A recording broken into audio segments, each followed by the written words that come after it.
নমস্কার বন্ধুরা, welcome back to my channel Mukta's ওয়ালের আরেকটি নতুন ভিডিওতে আমার সকল বন্ধুদের স্বাগত জানাই। কেমন আছো সবাই? আশা করছি ভালো আছো। আমিও বেশ ভালো আছি।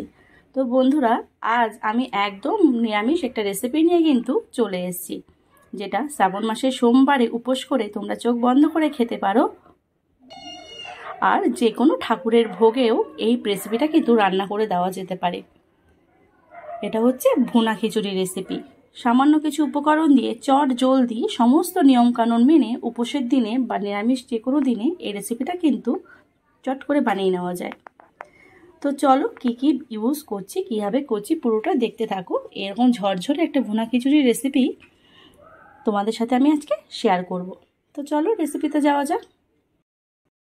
তো দেখো, নিরামিষ এই রেসিপিটা বানানোর জন্য আমি এখানে 500 গ্রাম গোবিন্দভোগ চাল নিয়েছি 250 গ্রাম সোনা মুগ ডাল। তোমরা চাইলে এর মধ্যে মটর ডাল বা ছোলার ডালও ইউজ করতে পারো, কিন্তু মুগ ডাল আর গোবিন্দভোগ চালেই এই রেসিপিটা কিন্তু বেশি ভালো লাগে। অনেকে মুগ ডাল সহ্য হয় না, গ্যাসের প্রবলেম হয়, সেক্ষেত্রে মুগ ডালটা স্কিপ করে মটর ডাল বা ছোলার ডালের সাথেও কিন্তু রেসিপিটা করা যেতে পারে।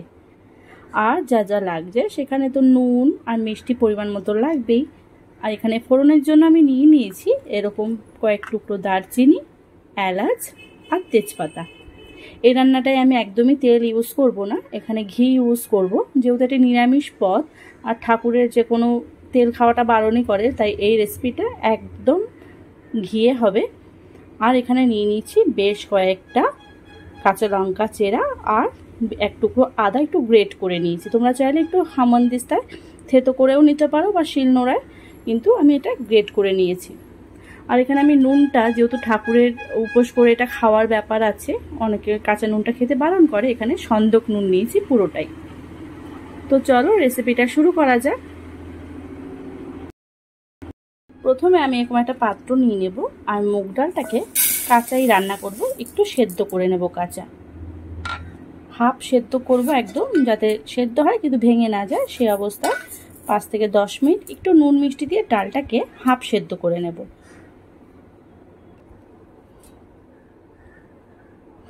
সামান্য একটু জল দিয়ে দেবো ডালের পরিমাণে, খুব বেশি জল দরকার নেই, কারণ জলটা যতক্ষণ থাকবে ডালটা ততক্ষণই একদম সেদ্ধ করে নেব।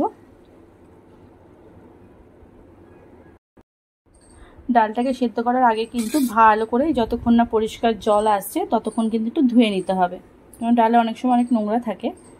দেখো, এবার এর মধ্যে পরিমাণ মতো একটু নুন আর একটু মিষ্টি দিয়ে ডালটাকে সেদ্ধ বসিয়ে দেবো, তাহলে তাড়াতাড়ি সেদ্ধ হয়ে যাবে নুন মিষ্টিটা থাকলে। এবার আমি একটা কড়াইতে ঘিটা দিয়ে দেব, এখানে 3 চামচ ঘি আছে।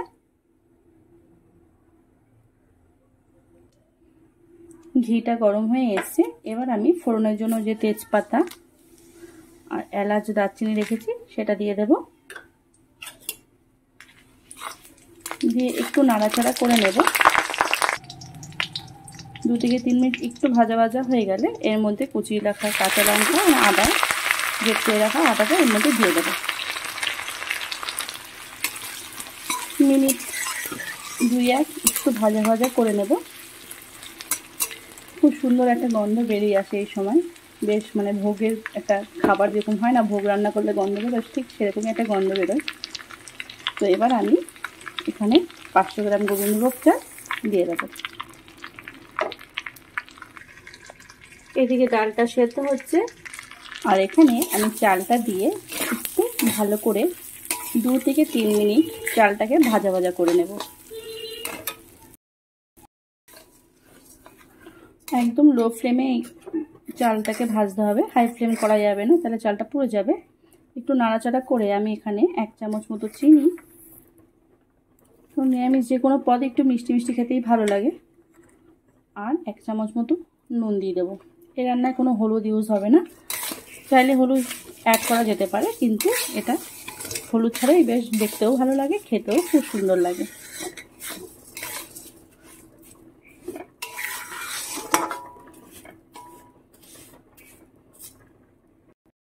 দেখো, ডালটা একদম হাফ করে সেদ্ধ হয়ে গেছে। এবার আমি ডালটাকে নামিয়ে নেব, আর এখানে ডালটাকে নামিয়ে বেশ কিছুটা জল গরম করতে বসিয়ে দিয়েছি। দেখো এদিকে চালটাও ভাজা ভাজা হয়ে গেছে। এবার আমি এর মধ্যে সেদ্ধ করে রাখা মুগ ডালটা দিয়ে দেবো।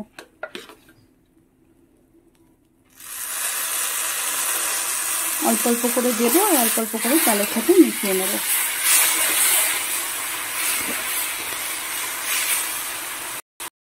দেখো অল্প অল্প করে ডাল দিয়ে নাড়িয়ে সুন্দর করে আমার কিন্তু এবার ডালের দেখো একদম জল নেই, ঝুড়ো ঝুড়ো একটা রেসিপি তৈরি হবে। তো এবার আমি যে জলটা গরম বসিয়েছিলাম সেই জলটা এখানে দিয়ে দেব। জলের পরিমাপটা এখানে ঠিক আমি এখানে চাল আর ডাল মিলে 750 গ্রাম আছে, এখানে প্রায় 600 গ্রাম মতো জল আমি প্রথমে দেব।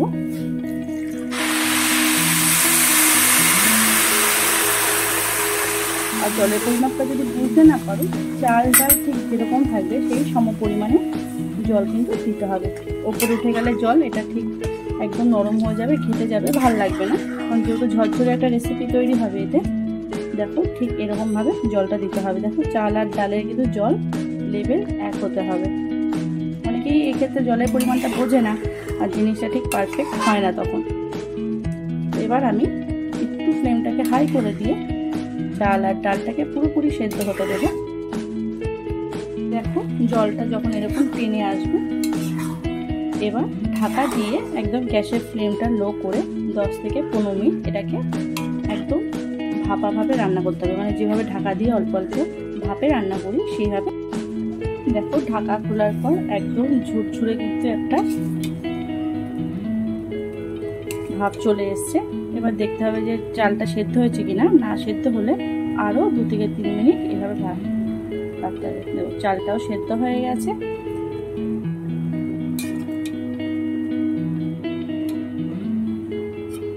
দেখো জলের পরিমাণটা ঠিক হলে কিন্তু এই রেসিপিটা খুব সুন্দরভাবে তৈরি হয়।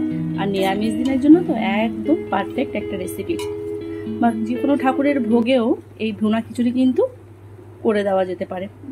আমার সামনেই জন্মাষ্টমী আসছে, আমার বাড়িতে গোপালকে কিন্তু এই ভোগটাই দেওয়া হয়, ভুনা খিচুড়ি সাথে আলুর দম, একটা পাঁচমিশালি তরকারি থাকে, সব কিছু খেতেও যেমন সুন্দর হয়। আর এই গন্ধটা আমার বাড়ির সবাই এবং আমার পাড়ার প্রতিবেশী মার প্রসাদ খাওয়ার জন্য কিন্তু এটা অপেক্ষা করে যে বৌদি কবে এই রেসিপিটা বানাবে আর পাবে। দেখো চালটা খুব সুন্দর সেদ্ধ হয়ে গেছে আর একদম আমার মায়ের মতোই দেখতে হয়েছে। আমার মা এটা একদম চোখ বন্ধ করে বানালেও যেন অমৃত হয়। তো মায়ের মেয়ে হিসাবে একটু চেষ্টা করলাম, জানি না কতটা কি। এবার দেখো নামানোর আগে একটু ঘি দিয়ে দেবো।